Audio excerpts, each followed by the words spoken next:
할렐루야. 오늘도 좋으신 하나님이 사랑하시는 성도들 여러분들에게 주시려고 예비하신 은혜를, 하늘의 보고를 열으시고 이 시간 예배드리는 성도 여러분들에게 충만히 내려주실 줄로 믿습니다. 오늘 보면 말씀, 예수님께서 하나님 나라에 대한 비유로 하신 말씀입니다. 한 포도원 주인이 있었는데 그분에게 아들이 둘 있었습니다. 오늘 본문에서 포도원 주인인 아버지가 큰아들한테 말합니다. 오늘 포도원에 가서 일하라. 아들들에게도 나름대로 스케줄이 있고 계획이 있을 겁니다. 이에 대하여 맏아들은 아버지 가겠습니다 라고 대답을 합니다. 아버지 가겠습니다, 이 말은 무슨 말입니까? 아버지가 하신 말씀에 대해서 존경하고 순종한다는 뜻이 담겨져 있는 말입니다. 즉각적으로 이렇게 대답했다는 건 아버지의 마음을 흡족하게 기쁘게 했을 겁니다. 근데 놀랍게도 이 맏아들은 속으로 딴 생각을 하고 있었습니다. 대답은 그렇게 했지만 자기가 세워놓았던 계획이나 그것을 포기하거나 변경하거나 또는 아버지에게 복종할 생각은 아예 없었습니다. 결국 맏아들은 대답과는 다르게 포도원 근처에도 가지 않았습니다. 맏아들은 어떤 아들이겠습니까? 아버지 앞에서는 대답을 했습니다.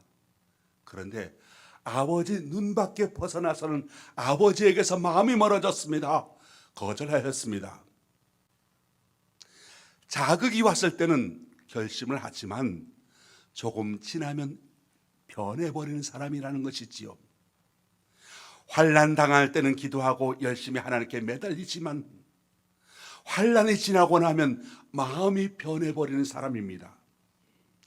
처음 예수님을 믿을 때는 열정적이고 좋았는데 세월이 지나면서 점점 사랑이 식어져가는 사람입니다. 한편 똑같은 아버지의 명령을 받은 둘째 아들은 싫습니다 라고 대답을 합니다. 아버지의 면전에서 아버지가 하는 부탁을 단칼에 거절한다는 건 이건 매우 불순한 태도가 아니지 않겠습니까? 둘째 아들도 나름대로 계획이 있었던 겁니다. 그런데 아버지가 갑작스럽게 명령을 내리니 반감이 들었던 거죠. 근데 둘째 아들은 자신의 말을 듣고서 실망하는 아버지의 모습을 보고 자신의 행동을 뉘우칩니다.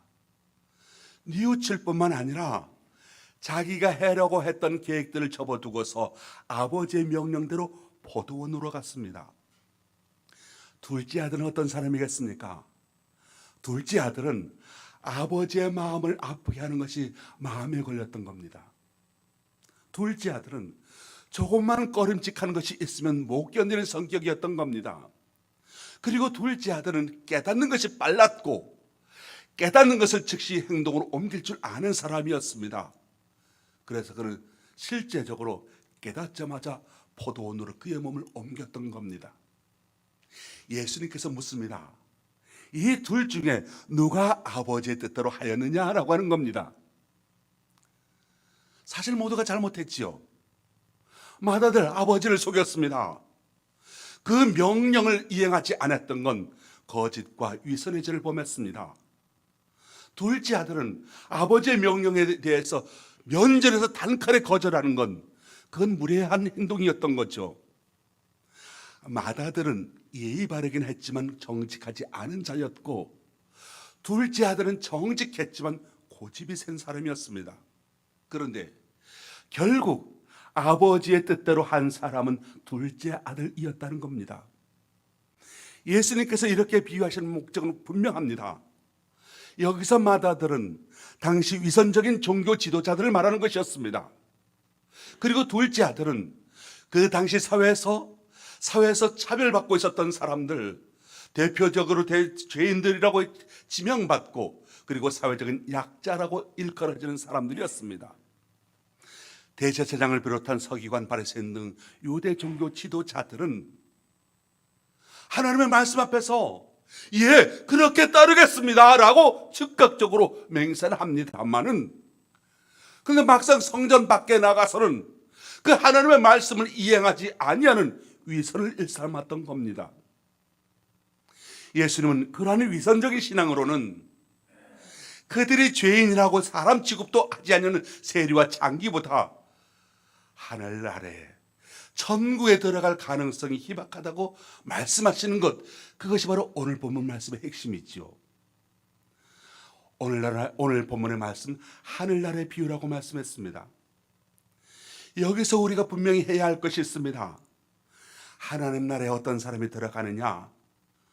주님을 믿는 동시에 하나님의 뜻에 순종하는 사람이라는 것을 알 수가 있습니다. 둘째 아들, 아니요 라고 단칼에 거절했으나 곧 뉘우치고 일하러 갔듯이 당시 사회에서 차별받고 있었던 그런 사람들, 세리와 장녀들, 처음에는 불순종했으나 후에는 뉘우치고 돌아갔다는 것입니다. 그런데 유대 종교 지도자들은 말은 쉽게 했지만 결과적으로 행동하지 않았습니다. 순종하지 않았습니다. 예수님께서 하신 말씀의 뜻은 무엇입니까? 하나님의 말씀의 뜻에 순종하여 이행하는 자가 하늘나라 백성이 된다라고 하는 것 아니겠습니까? 잘못을 뉘우치고 순종한 세리나 장녀들이 하나님 나라를 차지하게 된다는 말씀이었습니다. 믿음에는 순종이 있어야 된다는 거죠. 아담과 하와를 보십시오. 에덴 동산에서 쫓겨났습니다. 왜 쫓겨났습니까? 그들이 뭘 잘못했습니까? 살인을 했겠습니까? 강도짓을 했겠습니까? 도둑질을 했겠습니까? 그들이 잘못한 건 불순종한 것이었습니다. 하나님의 말씀에 순종하지 않았던 그 한 가지 이유만으로 그들이 에덴 동산에서 쫓겨나게 되었던 겁니다. 반면에 아브라함을 보십시오. 하나님께서 아브라함에게 하늘 별과 같이 자손이 많게 해주시겠다, 도무지 믿을 수 없는 상황에서 그렇게 말씀하실 때 하나님의 그 말씀을 아브라함이 믿었으니 하나님께서 그를 의로 여기셨다고 했습니다. 아브라함이 믿음으로 의롭다고 인정을 받았던 것이지요. 창세기 15장 5절, 그를 이끌고 밖으로 나가 이르시되 하늘을 우러러 무뼈를 셀 수 있나 보라. 또 그에게 이르시되 내 자손이 이와 같으리라. 아브라함이 여호와를 믿으니 여호와께서 이를 그의 의로 여기시고 라고 말씀합니다. 하나님께서 아브라함의 믿음을 보시고 의롭다고 인정해 주셨습니다. 그리고 그 후 모리아 산에서 아들을 하나님께 바치는 행함으로 그 믿음을 인정받게 됩니다.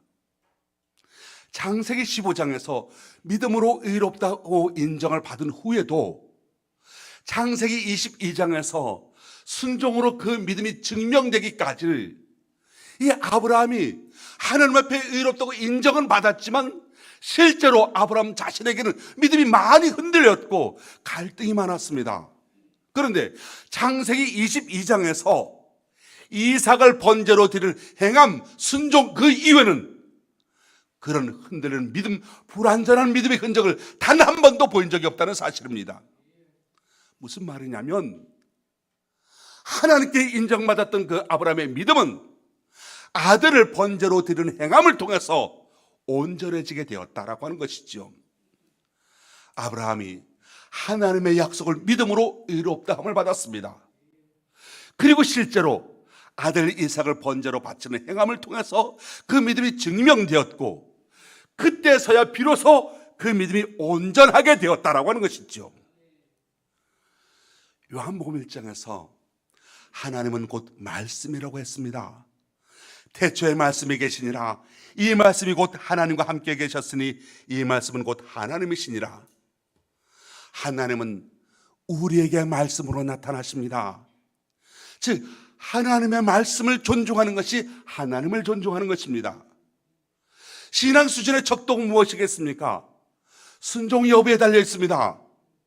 얼마나 많이 하는지, 얼마나 많이 가졌는지, 얼마나 성공했는지 그런 것이 아닙니다.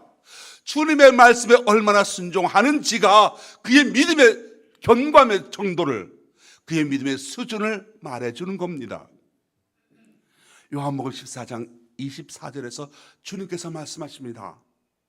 나를 사랑하지 않는 자는 내 말을 지키지 아니하나니 너희의 듣는 말은 내 말이 아니요 나를 보내신 아버지의 말씀이니라 하셨습니다.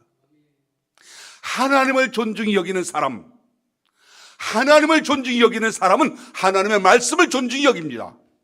그리고 그것이 참된 신앙입니다. 그런데 하나님의 말씀을 존중히 여기는 것을 결과적으로 하나님 앞에서 자기 자신을 존중히 여기는 것이 됩니다. 하나님께서 사무엘 선지자를 통하여 말씀하셨습니다. 나를 존중히 여기는 자를 내가 존중히 여기고 나를 멸시하는 자를 내가 경멸히 여기리라 하셨습니다.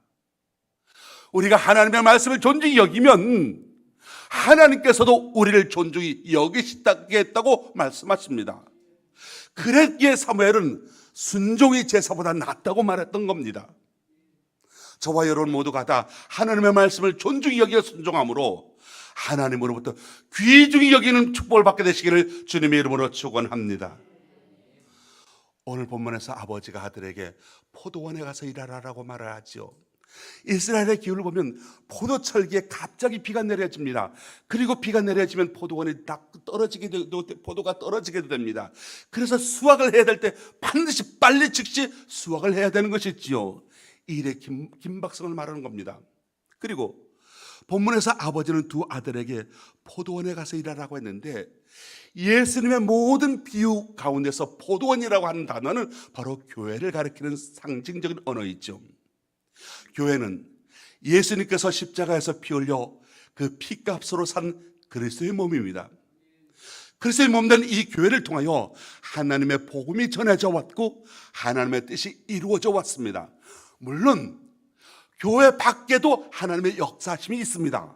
근데 여러분, 기독교의 역사는 분명 교회의 역사이고 교회를 통해서 하나님의 복음이 전파되어 왔던 것이지요. 저와 여러분도 그렇지 않습니까? 교회를 통하여 복음을 받아들이게 되었고 지금도 교회를 통해서 우리의 신앙이 유지되고 있고 교회를 통해서 성장해 가고 있습니다. 그렇기 때문에 오늘 포도원에 가서 일하라, 이 말씀은 이 교회를 통한 복음 전파 사역, 오늘이라고 하는 날에 가야만 하는 긴급한 명령이라는 것이지요. 비록 오늘 우리들에게 그런 명령이 내려진다면 나에게는 내 나름대로 다른 계획이 있어서 갑작스럽게 들려질지 모르지만 그 명령은 다른 모든 명령들보다 우선해야 될 명령이라는 사실입니다. 이 일에 대해서 둘째 아들처럼 실소이다, 그렇게 대답하는 분도 있을 겁니다. 가정과 사업을 일으켜야 하기도 하고 자녀들 교육을 시켜야 하고 결혼도 시켜야 하고 시간도 없고 안정적인 생활할 만한 물질도 없어서 오늘 포도원에 가서 일하라 하는 그 하나님의 말씀에 오늘 포도원에 갈 수 없다고 거절하고 싶은 분들 많이 있을 겁니다. 실제로 한국 교회는 그동안 엄청난 성장을 해왔습니다. 근데 1990년, 2000년대에 들어서부터 시작해서 점점 침체 늪에 빠지기 시작했고 헤어나지 못하고 있습니다. 이거는 우리나라만 있는 현상이 아니죠. 일찍이 유럽의 교회들이 경험하는 현상이기도 합니다. 오늘날 유럽의 교회들 가보면 찬란한 문화를 이끌고 왔던 과거의 영광을 회상하는 데 만족하고 있고, 실제로 유럽의 교회들 제가 가서 보니까 노인들 몇몇 그룹하고, 물론 제가 가는 날은 어떻게 되는지 그때 아이들 견신례를 받는 날이라서 온 가족 몇 가족이 다 모여서 애들까지 오긴 했습니다만은 대다수의 교인들이 노인들만 앉아 있는 것을 보게 됩니다. 그리고 그 교회들이 어떤 모습이냐, 구름대같이 많은 사람들 몰려듭니다. 어떤 사람들? 관광객들이. 그러니까 오늘날 유럽의 교회들이 문화재가 되어 있고 관광 유적지로 변해버리고 말았던 겁니다. 왜 이렇게 되었겠습니까? 복음의 능력이 약화되었기 때문이겠습니까? 아닙니다. 교회의 본래 모습은 역동성과 생명력이 넘치는 것임을 우리는 사도행전을 통해서 교회의 모습을 통해서 알 수가 있습니다. 초대교회들을 보면 로마의 압제하에 탄압을 받았지만 결국 로마 제국을 굴복시키고 세계 각지에 복음을 전파했습니다. 왜 그렇겠습니까? 바울과 베드로를 비롯한 모든 제자들, 초대교회 성도들, 포도원에 가서 일하라. 하나님의 포도원을 위해서 자신의 생명을 드릴 결단이 있었기 때문이었습니다. 오늘날 한국의 교회가 쇠퇴해져 가는 이유, 기독교인들에게 하나님의 말씀을 존중히 여기고 하나님의 말씀이 그 심장 속에 자리 잡고 있는 것이 아니라 각각 자기의 사정이, 각각 자기의 형편이, 각각 자기의 욕망이 자리 잡고 있기 때문이라는 겁니다. 물거품과 같은 욕망에 자신의 심장을 내어준 성도들이, 그리고 그러한 교회가 점점 소멸의 길로 접어든 건 그건 자연스러운 일이지 않겠습니까? 이사야 시대에도 이스라엘 백성들은 세상의 허무한 욕망에 따라 하나님을 멀리했습니다. 오늘 이 시대 처음 나타난 것이 아니고 이미 구약에도 그런 시대가 있었습니다. 그때 하나님께서 이사야 선지자에게 말씀을 통하여 주십니다. 모든 육체는 풀이요 그 모든 아름다움은 들의 꽃 같으니 풀은 마르고 꽃이 시들면 여호와의 기운이 그 위에 불미라. 이 백성은 실로 풀이로다. 풀은 마르고 꽃은 시드나 우리 하나님의 말씀은 영영이 서리라 하라 말씀하십니다. 우리 인생의 욕망, 시드는 꽃이요 마르는 풀에 지나지 않는다는 겁니다. 육체의 욕망에 따라 살아가는 사람은 그 삶이 화려하게 보여도 결국은 한 줌의 흙으로 부서지게 되고 말 것이라는 사실입니다. 우리 인간이 영원한 생명을 얻을 수 있는 유일한 소망은 하나님을 바라보는 것입니다.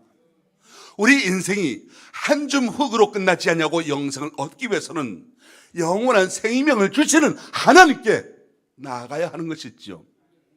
우리 인생은 안개와 같은 삶입니다. 야고보서 4장 14절을 말씀합니다. 내일 일을 너희가 알지 못하는도다. 너희 생명이 무엇이냐? 너희는 잠깐 보이다가 없어지는 안개니라라고 말씀합니다. 우리의 욕망이 그렇다는 거죠. 안개와 같은 우리 인생에서 우선순위를 어디에 둘 것인가를 생각해 봐야 합니다. 주님께서 말씀하십니다. 마태복음 6장 33절. 우리가 무엇에 우선순위를 둬야 할 것이냐? 너희는 먼저 그의 나라와 그의 의를 구하라. 그리하면 이 모든 것을 너희에게 더하여 주시리라. 내 욕망을 먼저 추구하는 것이 아니라 하나님의 나라, 하나님의 의를 구하는 자에게 모든 것을 더하여 주신다고 주님께서 분명히 약속하여 주셨습니다. 믿으시면 아멘. 우리의 삶을 늦추고 내 욕망에 따라 살아왔던 그 욕망을 내려놓고 하나님 뜻이 있는 곳으로 가야 합니다. 다행스럽습니다. 아직은 기회가 있습니다. 아직은 저와 여러분이 혼이 붙어 있습니다. 가겠다고 대답만 하고 아버지를 속인 맏아들보다는 뉘우치고 갔던 둘째 아들이야말로 하나님의 뜻에 합당한 사람이었다는 것을 기억하고, 우리 가운데 허물이 없는 사람 아무도 없습니다. 실수가 없는 사람 아무도 없습니다. 모든 것 완벽하게 하나님의 마음에 합당하게 살아갈 수 있는 사람은 없습니다. 그런데 때로 그렇게 아버지의 마음을 서운하게 했다 하더라도 둘째 아들처럼 이제라도 하나님의 포도원으로 발걸음을 옮겨야 합니다. 요나가 그랬습니다. 하나님께서 니느웨로 가서 복음을 전하라, 회개시키라고 명령하셨습니다. 요나가 어떻게 합니까? 싫습니다. 불순종했습니다. 그는 국수주의자였습니다. 민족주의자였습니다. 이스라엘의 원수국가 아수르의 수도 니느웨가 구원받는다는 건, 이건 견디기 어려웠던 겁니다. 저 사람들 막아야 될 사람들인데 저 사람들 구원시킨다는 건 있을 수가 없는 일이다. 싫습니다. 도망갔습니다. 타시스로 갔습니다. 불순종했습니다. 결론은 무엇입니까? 니느웨로 가야 했습니다. 순종했습니다. 둘째 아들과 똑같습니다. 안 간다고 했다가 뉘우치고 갔습니다. 저와 여러분의 삶이 결론은 순종이어야 합니다. 탈무드의 이야기입니다. 어떤 사람이 남의 양파 100개를 훔쳤습니다. 근데 그게 들켰지 뭡니까? 발각이 되고 나니까 주인이 말을 합니다. 벌을 줄 테니 세 가지 중에서 하나를 선택하세요. 앉은 자리에서 이 양파 100개를 먹든가, 아니면 매를 100대를 맞든가, 아니면 10만 원을 내든가, 벌금으로 10만 원을 내든가, 셋 중에 하나를 고르세요. 돈이 갖고 왔습니다. 매를 맞자니 아플 것 같습니다. 그런데 공짜로 양파를 100개나 먹을 수 있다니, 먹으면 간단하게 끝날 거다 생각을 했습니다. 그래서 양파 100개를 먹기 시작합니다. 10개가량 먹었는데 속에서 불이 나기 시작을 합니다. 도저히 못 먹겠습니다. 10개 먹었는데 나머지 90개 어떻게 먹겠습니까? 그렇다고 돈 10만 원 내려니까 돈이 아까웠습니다. 그래서 어떻게 합니까? 매를 맞겠다. 매 100대를 맞아야 됩니다. 그런데 매 20대를 맞고 나니까 궁둥이 살이 터졌습니다. 피가 흘렀습니다. 아이고, 안 되겠습니다. 그때서야 돈 10만 원을 냈다고 합니다. 요나가 그랬습니다. 둘째 아들이 그랬습니다. 처음부터 순종했으면 좋았을 겁니다. 처음부터 순종했을 겁니다. 처음부터 아버지의 마음이 즐거웠을 겁니다. 그런데 불순종했다가 그래도 다행인 건 순종으로 끝났다는 거죠. 연말이 되었습니다. 내년도 목회 계획을 세우면서 종종 이런 문제에 부딪히죠. 저분이 우리의 교회에서 참 귀한 인물이 될 것 같은데, 저분이 우리 교회 교사로서, 찬양대원으로서, 목자로서, 집사람님으로서 이렇게 참 수고해 주시면 좋겠는데, 그래가지고 여러모로 조심조심 이렇게 생각해보고 조심스럽게 말을 꺼내봅니다. 그런데 뭐라 하는지 아십니까? 단칼에 거절합니다. 단칼에 거절해요. 실소이다. 오늘 예배 드리시는 여러분들은 어떻게 태도를 보이시겠습니까? 바라기는 부탁을 드릴 때 노라고 대답하지 마시기 바랍니다. 여러분, 하나님을 사랑하십니까? 하나님을 사랑하시는 줄로 믿습니다. 여러분의 아멘이 진실인 줄로 믿습니다. 하나님을 사랑하신다면 하나님의 일에 헌신하십시오. 하나님을 사랑하신다면 포도원에서 일하는 것을 기쁘게 생각하십시오. 사랑은 일로 표현됩니다. 수고가 없이 사랑한다는 건, 그건 여러분 아시잖아요. 형식이고 외식일 따름이고 결국은 마다들에 불과하다는 사실 아시잖아요. 사실 포도원에 간다는 건 사실 내 계획이 있고 내 사정이 있고 내 형편이 있는데 하나님의 일을 한다는 건, 이건 쉬운 일이 아닌 줄 알아요. 그래서 조심스럽게 말을 꺼낸 것 아니겠습니까? 때로는 뼈를 깎는 듯한 고통과 괴로움이 따를 수도 있습니다. 허리가 많이 아프게 될 수도 있을 겁니다. 더군다나 할 마음도 없는데 싫은 것을 억지로 시킨다. 이거 요즘 같은 시대에 내가 싫어하는 거 억지로 시킨다 하겠습니까? 더더욱 어려운 일이잖아요. 그런데 여러분, 그 결과는 상상할 수 없는 축복의 결과를 가져오게 될 줄로 믿습니다. 예수님께서 십자가를 지고 골고다 언덕으로 올라가십니다. 그때 로마 군인이 구레네 사람 시몬에게 억지로 십자가를 지워서 올라가게 한 사건이 있습니다. 예수님께서 전날밤 너무나도 심한 고문을 받으셨습니다. 그래서 힘들게 고난의 길, 비아 돌로로사라고 그럽니다. 그 비아 돌로로사 고난의 길을 올라가면서 14번을 쓰러지셨습니다. 그런데 15번째 일어섰다가 쓰러지니까 로마 군인마저도 너무 딱했던 겁니다. 이건 도저히 못 가겠던 겁니다. 그래서 할 수 없이 지나가서 구경꾼에 서 있는 군인에서 너 이리 와, 건장하게 생긴 너 이리 와봐. 그래가지고 붙잡고 와가지고 그 사람이 구레네에서 온 시몬이라는 사람이었습니다. 그래서 억지로 대신 네가 좀 이 십자가 좀 지고 가줘. 그리고 골고다로 올라가겠습니다. 그 시민은 그 골고다로 올라갔던 구레네 사람 시몬은 자유민이었습니다. 나 안 해. 얼마든지 나 못하겠다. 실소이다. 하면 할 수 있는, 그렇게 할 수 있는 권한이 있는 사람이고 그럴 자격이 있는 사람이었습니다. 근데 구레네 시몬이 어떻게 합니까? 군소리 안 합니다. 그 십자가 내가 자기가 지고 갑니다. 여러분, 세상적으로 볼 때 이렇게 재수 없는 사람은 어디 있겠습니까? 그게 무슨 십자가입니까? 사형수가 지고 가는 십자가입니다. 속된 말로, 미안합니다. 강단 말을 이런 말 써도 되는지 모르겠어요. 속된 말로 얼마나 쪽팔린 일이겠습니까? 얼마나 창피한 일이겠습니까? 죄수가, 사형수가, 가장 극악한 사형수가 지는 그 십자가를 지고 가라고 하니 여러분 같으면 자존심이 견뎌내겠습니까? 그 십자가 누가 져야 합니까? 예수님이 제자들이 대신 져야 했던 십자가입니다. 그 십자가 누가 져야 했겠습니까? 예수님으로부터 병고침을 받았던 사람들이 대신 져줘야 했던 것 아니겠습니까? 그 십자가 누가 져야 했겠습니까? 예수님으로부터 떡이라도 얻어먹었던 사람들, 예수님부터 먹을 걸 얻어먹은 사람 얼마나 많습니까? 수만 명의 사람들인데 그 사람 중에서 누가 나서는 사람은 왜 아무도 없었습니까? 그런데 아무런 상관도 없는 저 구레네라고 하는 섬에서 온 구경꾼이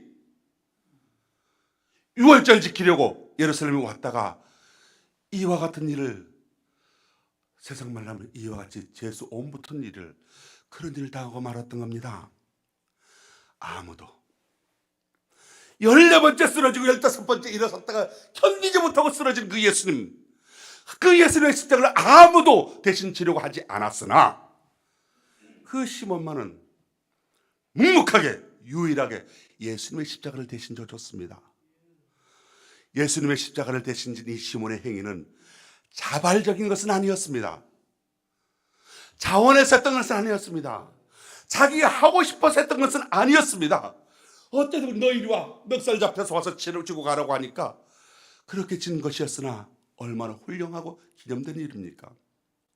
이 구레네 시몬이 억지로 무거운 저주의 십자가를 졌지만, 근데 놀랍게도 중간에 나 안에 그러면서 십자가를 팽개치지 않았다는 사실입니다. 끝까지 마지막 순간까지 자기가 그 예수님의 십자가를 지고 올라갑니다. 그 결과가 무엇이냐? 예수님의 십자가를 지고 끝까지 가니까 예수님의 십자가 아래에서 제일 가까이 섰던 사람이 누구냐? 예수님께서 십자가에서 죽으실 때 그 십자가 아래에서 예수님을 바라볼 수가 있었던 사람이 됩니다. 구레네 시몬이 그 순간 이 예수님의 십자가에서 돌아가시는 걸 보면서 변화가 일어납니다. 예수님이 하나님의 아들이심을 알게 되었습니다. 예수님을 영접하고 새 삶을 살게 됩니다. 그리고 놀랍게도 로마서 16장에 보면 사도 바울이 여러 성도들에게 감사의 표현하는 말이 나옵니다. 거기 보면 구레네 시몬의 그 아내, 구레네 시몬의 아내를 가리켜서 내 어머니라고 말하고 있다는 사실입니다. 그러니까 구레네 시몬의 아내가 바로 사도 바울의 영적인 어머니가 되었다라고 하는 거죠. 구레네 시몬 자신뿐만 아니라 두 아들, 그리고 모두가 그 아내까지 초대교회에서 위대한 신앙의 위인이 되었던 겁니다. 이만 해도 시몬이 받은 축복이 얼마나 큰지 아시겠지요? 근데 놀라운 건 더 있습니다. 여기서 끝나지 않습니다.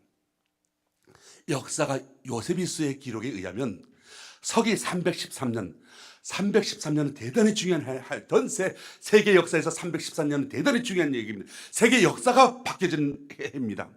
로마의 콘스탄틴 대황제가 기독교를 로마 제국에서 공식적으로 인정하는 밀라노 칙령을 내린 해입니다. 그렇게 해서 로마에서 기독교에 대한 박해가 끝나게 됩니다. 그런데 역사가들이 콘스탄틴 황제의 족보를 따라 올라가 봤더니 누구가 나오느냐? 쭉 올라갔더니 누가 나오느냐? 바로 12대 할아버지가 바로 이 구레네 시몬이었다는 사실입니다. 여러분, 그렇게도 다른 로마의 황제들은 기독교를 핍박하고 기독교를 잡아다가 처형하고 그렇게 했는데도 박해를 했는데도 불구하고 왜 콘스탄틴 대황제는 로마에서 기독교를 인정하였고 세계 역사를 바꿨겠습니까? 바로 그 이유, 그의 12대 할아버지가 예수님의 십자가를 진 사람이었기 때문이라는 사실입니다. 무슨 말이냐면 속된 말로 억세게 재수 없는 사람인 줄 알았는데 엄청나게 재수 좋은 사람이 되었다는 겁니다. 할렐루야. 요나를 보십시오. 요나가 하나님이 니느웨로 가서 하나님의 말씀을 외치라고 하였을 때 솔직히 가기가 싫었습니다. 그런데 싫어도 억지로라도 가서 하나님의 말씀을 전하니까 니느웨 성 안의 왕으로부터 모든 백성들이 금식하고 회개해서 하나님의 멸망을 피하고 놀라운 구원을 받는 역사가 일어났습니다. 그렇다면 오늘 여러분, 우리 광함께 성도 여러분, 저와 여러분, 우리 성도들이 현재 우리가 준행해야 할 하나님의 명령은 무엇이겠습니까? 그 명령을 준행하고 순종할 때 믿음의 선현들이 받았던 은총과 축복을 받게 될 터인데, 그 명령은 무슨 명령이겠습니까? 주님께서 말씀하셨습니다. 부활하시면서 승천하실 때 감람산에서 제자들에게 분부하시기를 땅끝까지 이뤄 내 증인이 되라 당부하셨습니다. 마태복음 28장 19절로 20절. 그러므로 너희는 가서 모든 민족을 제자로 삼아 아버지와 아들과 성령의 이름으로 세를 주고 내가 너희에게 분부한 모든 것을 가르쳐 지키라. 볼지어다 내가 세상 끝날까지 너희와 항상 함께 있으리라 하셨습니다. 마태복음 16장 15절. 또 이르시되 너희는 온 천에 다니며 두루 만민에게 복음을 전파라 하셨습니다.